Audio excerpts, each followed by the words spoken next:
Let me thank our distinguished panelists and Gustav for this discussion highlighting the fast-changing global order that we live in our multipolar world, the rise of emerging economies and small states in a way that fulfills the aspirations of the people of the global South. Ladies and gentlemen, could I ask you to please take your seats while we go straight into our next session, which is a Newsmaker interview with a diplomat who has been in his current position for almost 20 years, making him Russia's longest-serving Minister of Foreign Affairs in the modern era. Before that, he was Russia's permanent representative to the United Nations. Fellow ambassadors treated him with admiration and sometimes envy. As a longtime former correspondent at the United Nations in New York, I can attest to that. In fact, I remember when US Ambassador Richard Holbrooke once described him as, quote, an unsurpassed diplomat who serves Moscow with intelligence, energy, and considerable arrogance. He is considered one of the best diplomats of his time. UN reporters remember him for his quick wit and political jokes. To say that he has one of the most challenging diplomatic briefs is an understatement. Foreign Minister Sergey Lavrov couldn't be with us here today, but he is joining us via video link from Moscow with open remarks followed by an interview with Al Jazeera's diplomatic editor, James Bays. But first, Foreign Minister Lavrov, the floor is yours. Thank you very much. Ladies and gentlemen, thank you for the invitation. Indeed, I planned to be with you today, but life is full of circumstances, and thank you very much for understanding my circumstances. Anyway, I did not have the privilege of listening to the previous discussions, but I assume that you were discussing the multipolar world, which is emerging after 500 years of domination of what we call the collective West, which domination was based on quite diverse history, including ruthless exploitation of peoples and territories of other countries. In any case, on the basis of this 500 years, the United States and its allies, they built the model of globalization, which they believed would serve them well to continue to be number one in economy, in military exercises, in culture, politics, and so on and so forth. And they thought that they would be using this globalization scheme to continue their domination. However,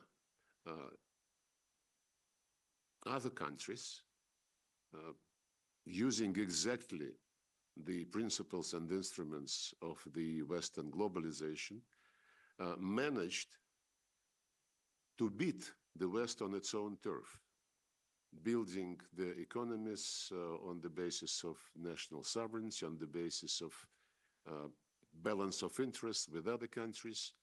And as this process continued, the new centers of economic growth, of financial power, and of political influence started to emerge.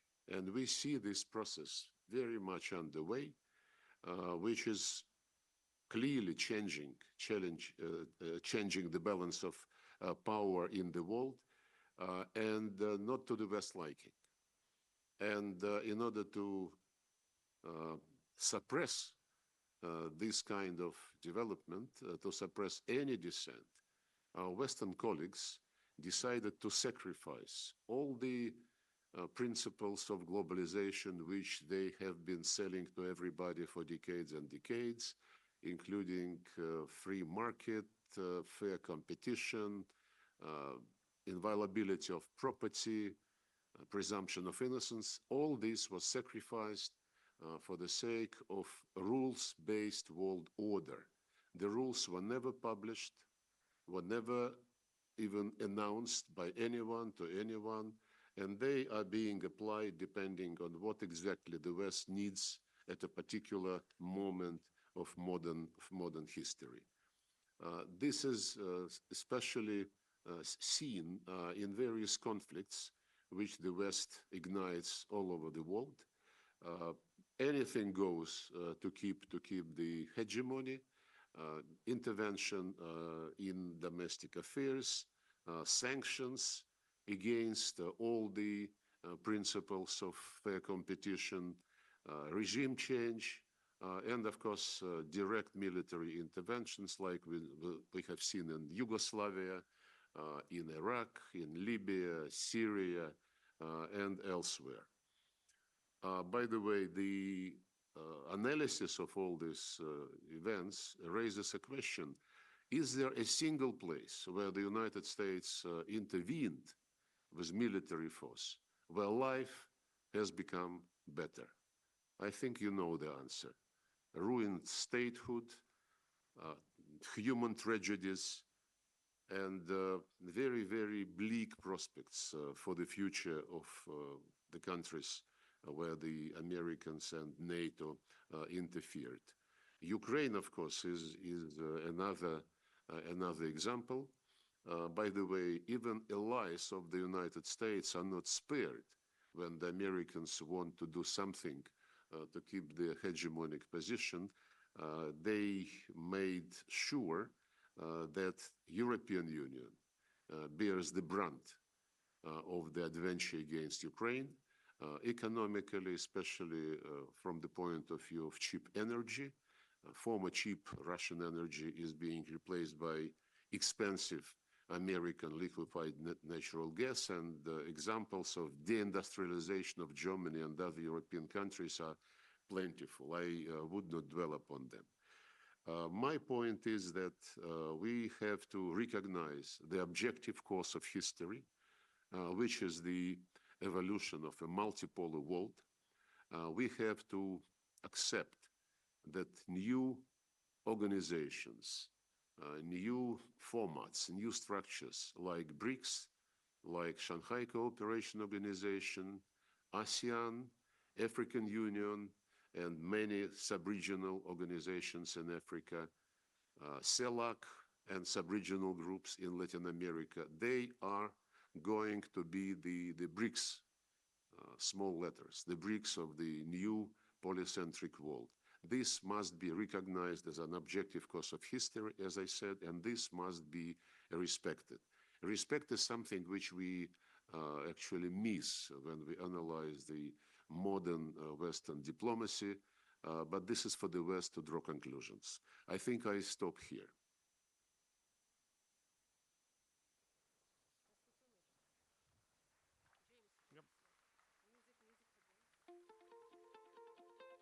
Thank you very much, Foreign Minister Lavrov.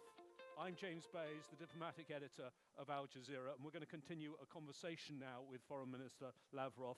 This conversation for everyone in the room, but we're also going to broadcast it very soon on Al Jazeera. Sergey Lavrov, Foreign Minister of the Russian Federation, thank you for talking to Al Jazeera here at the 2023 Doha Forum. Can I start by asking you about the war on Gaza? We now have more than 17,000 people killed in 2 months in Gaza, and efforts to get a ceasefire have not got anywhere because the US used its veto in the Security Council. Do you see any hope of diplomacy to bring the conflict to an end in the near future? Well, there is always a hope for diplomacy, and this is what we have been trying to do since the beginning of the current wave of violence. We strongly condemned the terrorist attack against Israel on the 7th of October, like we condemn any terrorist attack.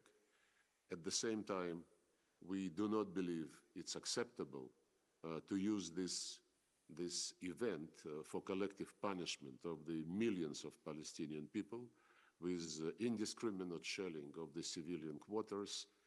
You mentioned the number of casualties. They are growing day after day, and those who suffer most are the kids and women.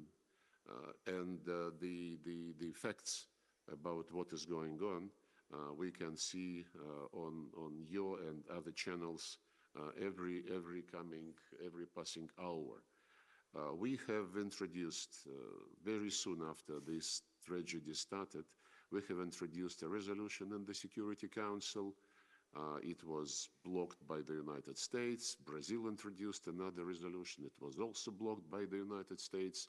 Then the General Assembly passed a resolution which was weaker than what we wanted in the Security Council, because it provided not for humanitarian ceasefire, but rather for humanitarian truce.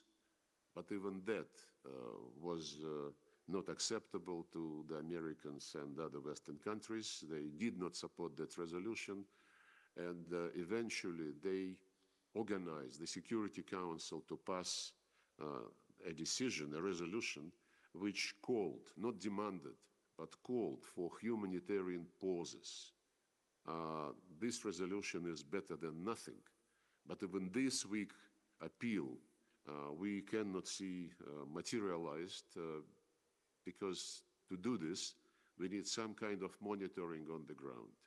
Maybe United Nations Relief and Work Agency in Palestine could serve the role, but we addressed the Secretary General, suggesting that he used his authority to consider some kind of monitoring, but so far to no avail. But this does not mean that we all should stop trying.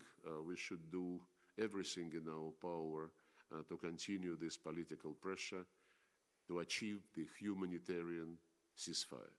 Foreign Minister, that US veto in the Security Council, how do you think it will affect the way the US is seen in the region? Let me read you a tweet from the Omani Foreign Minister, Badr al-Busaidi, which he wrote after the veto. "I deeply regret the United States should sacrifice the lives of innocent civilians for the cause of Zionism. Long after we're gone, the world will look back on today with shame."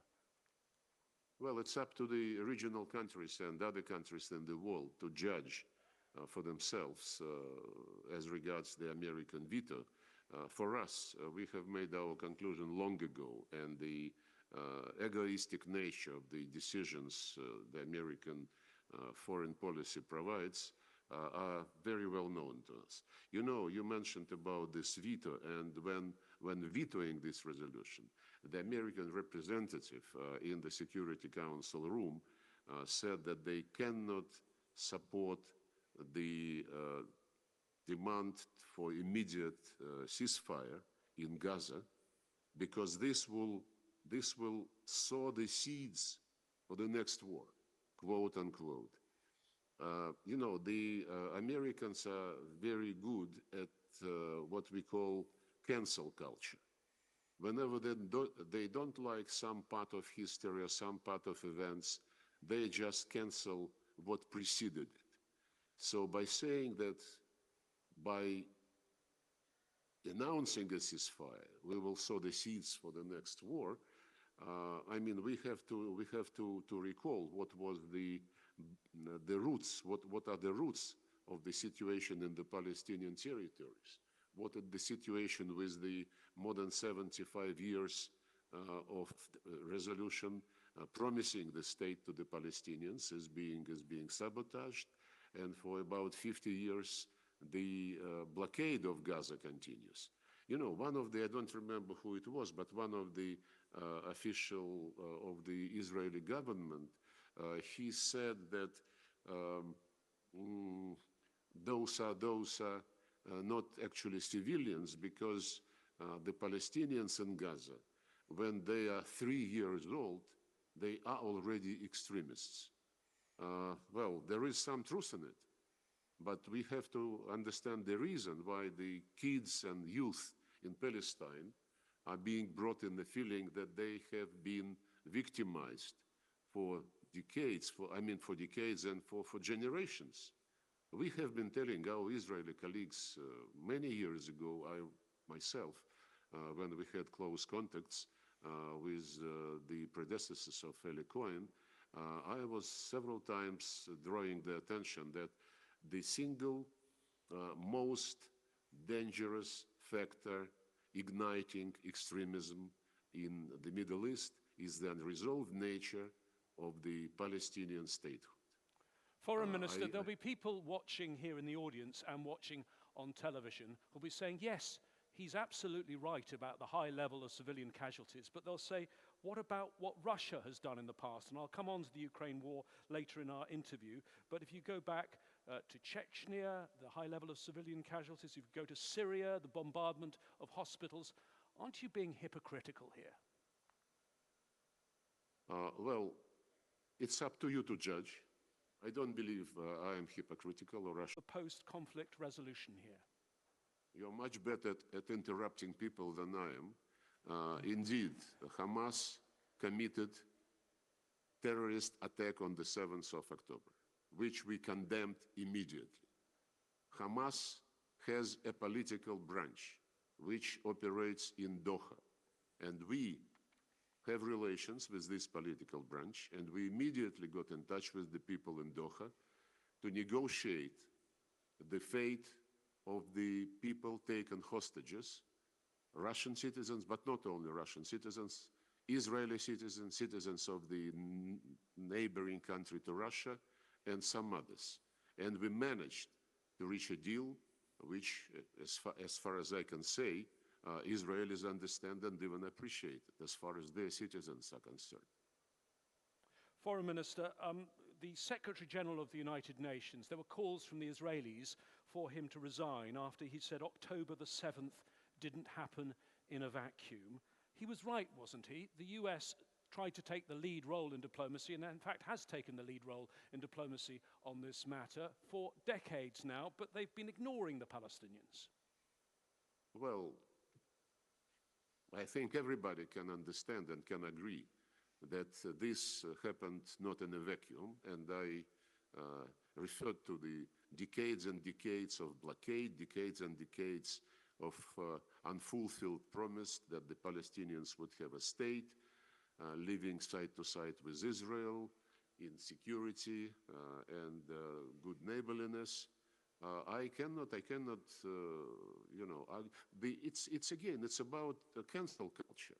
Whatever you don't like in the events which led to a situation, you cancel. It's like you mentioned Ukraine. It's like everything which took place before February 2022, including the bloody coup, unconstitutional change of power, including the war against Donbass, which did not accept the coup, the illegal change of power, and did not accept. The only thing which remained, Russia invaded Ukraine. But the Minsk agreements, which were openly sabotaged by the Germans, the French, and the Ukrainian president at that time, all this has been cancelled. And the hybrid war against Russia launched by United States and NATO is based on this cancel culture. Foreign Minister, talking about the war in Ukraine, recently the Ukrainian side, the head of their armed forces, said there was a stalemate. He got into some trouble with President Zelensky for saying that. But would you agree with that assessment? On the battlefield right now, there's a stalemate. Well, it's up to the Ukrainians to recognize how deep they are in the hole where the Americans put them. Well, if it's a stalemate, aren't you in that hole too? Well, it's up for the military to assess the situations in which they find themselves. But as Russia's chief diplomat, I mean, if you look at this war, I don't know how many people have been killed on either side. There are so many different estimates, but all of them seem to be very large figures with tens of thousands on either side. And this was a war of choice by Russia. I know you call it a special military operation, but President Putin decided to invade. What has Russia achieved in the last 22 months? Well, I know that whatever I say in my previous intervention, you would still be reading from your paper, which you printed before the beginning of this session. I mentioned the phenomenon of cancel culture. It's not a war of choice. It's the operation which we could not avoid given the years and years and years of Ukraine being prepared by the United States and NATO as an instrument to undermine Russia's security. If you have interest, I will send you the list of the legislation Ukrainian government passed after the bloody putsch in 2014 to cancel everything Russian. Russian language, Russian media, Russian culture, Russian education, everything. And this is against the people who for generations have been living in the eastern and southern Ukraine. This has been all cancelled, and the only thing which the Western media is being encouraged to say is Russia invaded Ukraine, Russia started the war of choice. What was the other choice? If your nation, your people are physically exterminated, and this is cemented in legislation of the country where Nazist regime holding power. I spoke recently to the president of Brazil, President Lula da Silva, and he said there should be a ceasefire right now and negotiations. What do you think are the chances, the real chances of any diplomacy? You have to call Mr. Zelensky because a year and a half ago he signed a decree prohibiting any negotiations with Putin government. And this is a well-known fact. Putin repeatedly mentioned this when asked similar questions.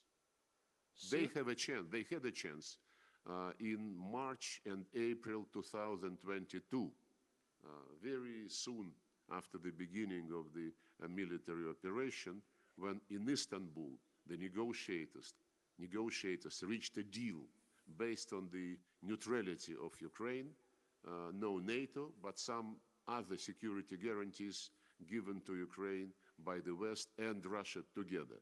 This deal was aborted, it was cancelled, because the Americans and the Brits decided that if Putin is ready to sign it, then let's exhaust him more. So that's what they're doing now. Stalemate or no stalemate, that's the fact.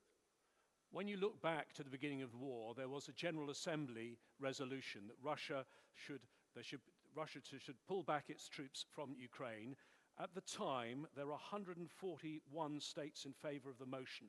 As things stand now, do you think the global position has changed, the perception of Russia has changed? Well, that resolution, I know how it was adopted.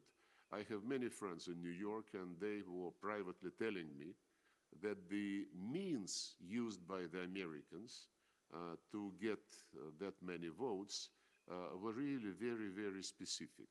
The ambassadors in New York were approached by junior diplomats from an American or British mission, and the question was raised, Mr. Ambassador, please don't forget that the vote is tomorrow, and don't forget that your bank account is in Merrill Lynch, that your kids are in Stanford. I am not exacerbating. It was exactly the means applied. And look, if people were bribed, is that your allegation? If the Americans, let me interrupt you for a change. Of course. If the Americans are champions of democracy, as they say, look, what happened in February 2022?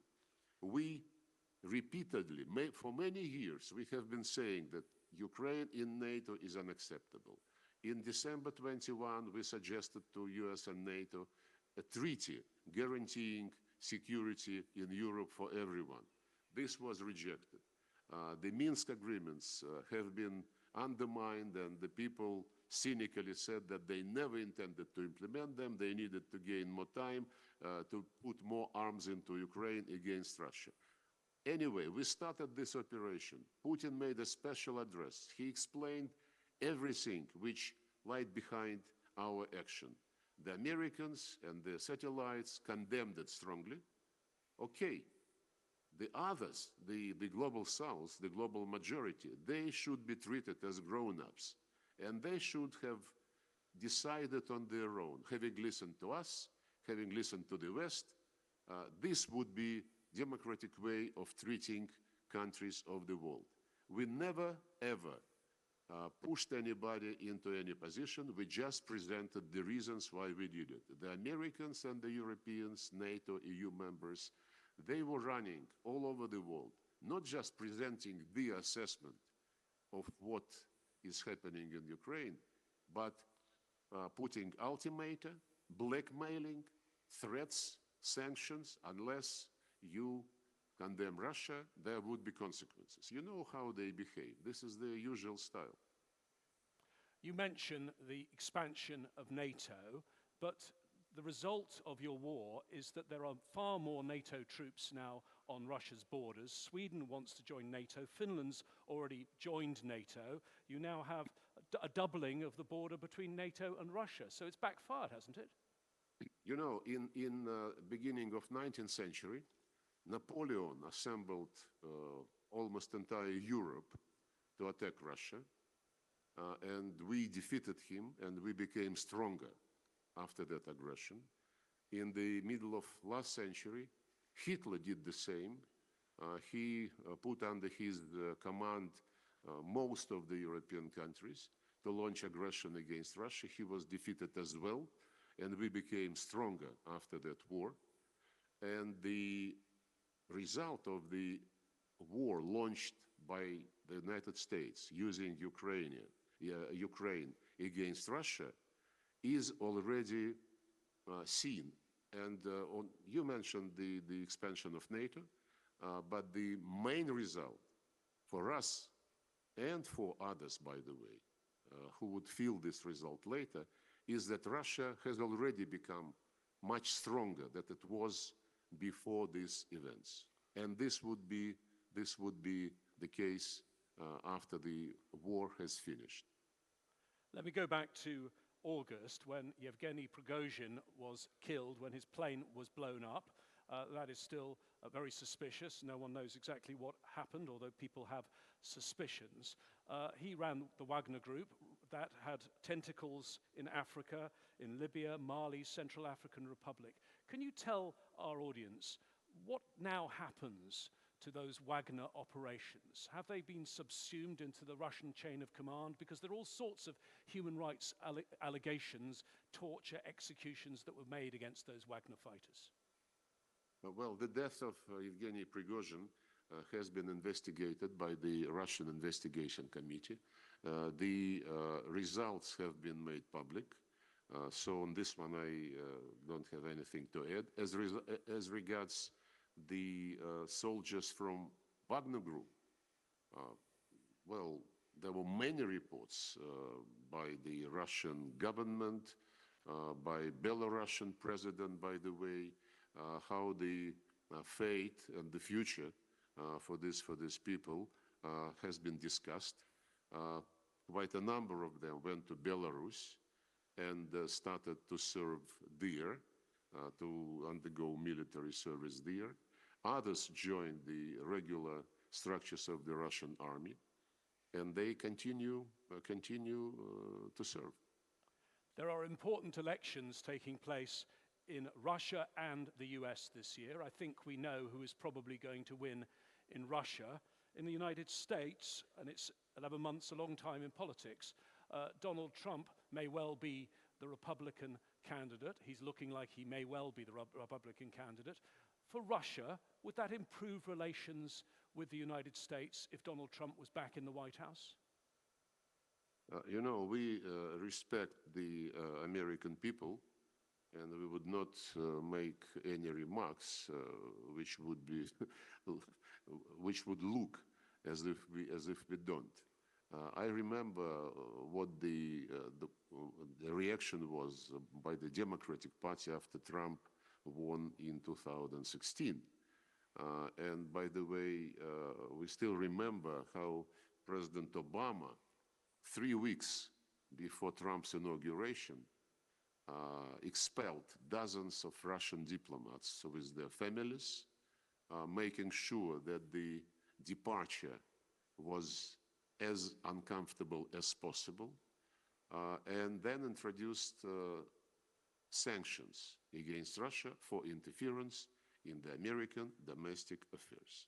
Since then, they never could provide a single proof that this lie has any substance behind it. So I leave I leave the American electoral system and habits to their own devices. I wouldn't like to get into this. Finally, Mr. Foreign Minister, you are, I believe, the second longest serving foreign minister in the world. You're the longest serving foreign minister of Russia since Tsarist times. And of course, you were at the diplomatic top table before this for 10 years as the Russian ambassador to the United Nations. In a few months' time in March, you'll have served for 20 years as Russian foreign minister. How long do you think you're going to go on in this job? I really don't understand why you're asking this question. I serve my country as long as my country needs me. Thank you very much for talking to Al Jazeera, Russian Foreign Minister Sergey Lavrov. Thank you.